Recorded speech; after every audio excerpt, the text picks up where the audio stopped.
welcome to Meeple University's How to Play Fantastic Factories.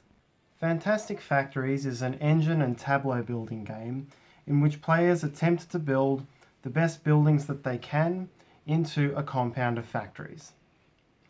Players will be attempting to earn prestige points for high prestige buildings and manufacture goods.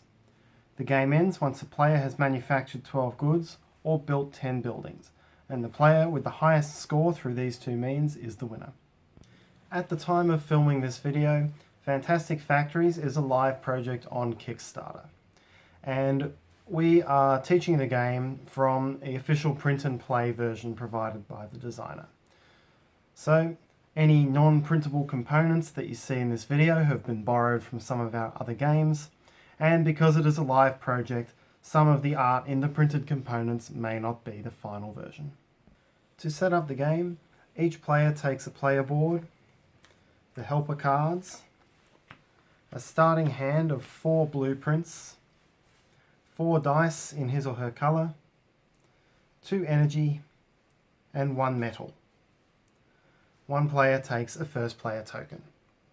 To set up the communal area, place the 4 tool tokens on the table in any order, shuffle up the contractor cards, and place 1 underneath each tool. Shuffle up the blueprint cards and place 1 in each column like so. And then place the blueprint and contractor decks with spaces for the discard piles. Place the white dice, resources, and goods tokens where everyone can access them. Each round of the game is played over 2 phases, the market phase and the work phase. In the market phase, players take it in turns to take one of the 8 face-up cards from the general supply. In the work phase, players roll their dice, who represent their workers, and then use those workers and other resources to play cards from their hand, attempting to earn victory points or manufacture goods. In the market phase, beginning with the first player, each player takes 1 card from the board. If the player takes a blueprint card from the bottom of the board, the player simply takes that card and adds it into his or her hand. The card would then be replaced immediately. If the player takes a contractor card, the player must pay for that card. Firstly, by discarding a card with a tool symbol in the top left corner, matching the corresponding tool symbol, and then some of the contractor cards have an energy cost at the top. If they do, pay that energy back to the bank. The contractor card has an immediate effect, which the player then carries out before discarding the card and replacing it. The other option that a player has during the market phase is that if he or she does not like the cards available, the player may spend either 1 energy or 1 metal to sweep one of the rows out, discarding the cards, and replace it with 4 new ones before taking his or her choice of card. After all players have taken their market phase action, play proceeds to the work phase. Each player's work phase occurs independently of other players, and so you can take these steps simultaneously if you wish. For each player, the first step of the work phase is to roll his or her 4 dice. These are the workers that the player will have access to for the rest of this round. Then, using a combination of blueprint cards, the rolled dice, and resources, the player may take as many of the working actions as he or she wishes, or as he or she is able to take. There are 3 types of work phase actions.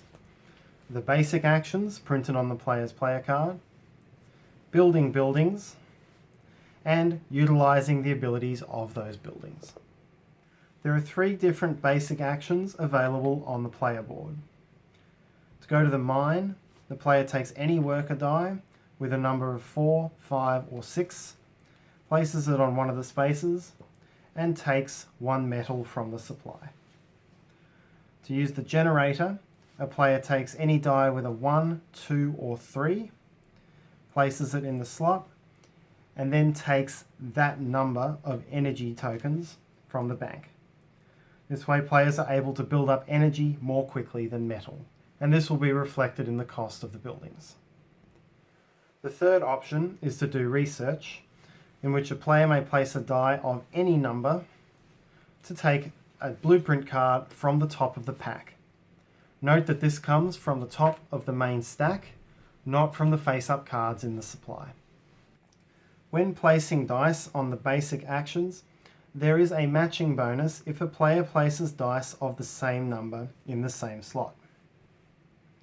If there are 2 dice of the same number, the player gets 1 extra of whatever is being claimed, 1 extra metal, 1 extra energy, or 1 extra card. So placing these dice, the first die would give the player 1 blueprint, and the second would give the player 1 plus a bonus. And therefore, those 2 dice would net 3 blueprints. Having 3 of the same gives a bonus of 2 extra instead of 1. The second type of action a player can take during the work phase is to build a building. The player takes a blueprint from his or her hand and places it face up into his or her compound. Then pays the cost, which is shown in the top left corner of the card. There will be one of the 4 tool symbols, which requires a player to discard a separate blueprint with the matching tool symbol. Then pay the rest of the cost in metal and energy. A player may build as many buildings on his or her turn as he or she can afford, but may never build a second copy of the same building unless otherwise specified by a card. The third type of action that a player can take on his or her turn is to utilize the action on one of his or her buildings. Building actions will generally require a player to spend resources, cards, or use worker dice in order to get other resources, cards, worker dice, or goods tokens. When utilizing buildings, if buildings require dice, players may only use dice which have not been used in other locations during the round, and each building can only be activated once per round. There are 5 different types of buildings represented by these different colours. Red buildings are training centres and usually allow the player to spend a small cost in energy to adjust the number on one of his or her unrolled dice. Orange buildings are utilities, and these generally provide the player a way of getting more metal and more energy. Blue buildings are production buildings, and production buildings allow players to spend resources or workers in order to get goods tokens, which are each worth a victory point. Grey buildings are monuments.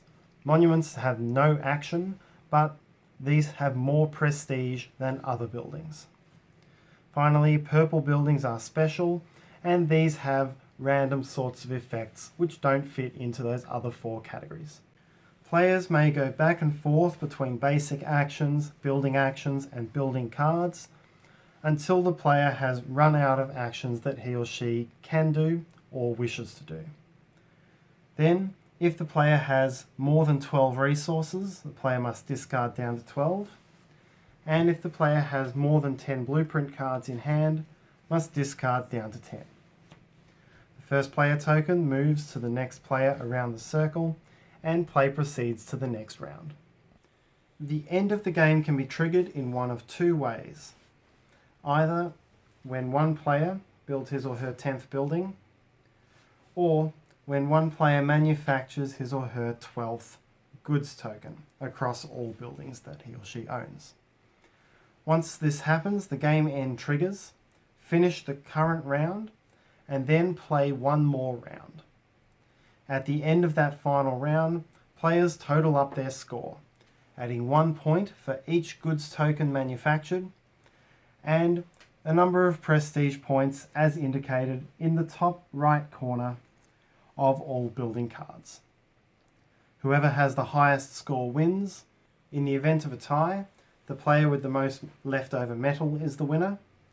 If still tied, the player with the most leftover energy, and if still tied, the player with the most leftover blueprint cards. If still tied, the victory is shared. And that's how to play Fantastic Factories.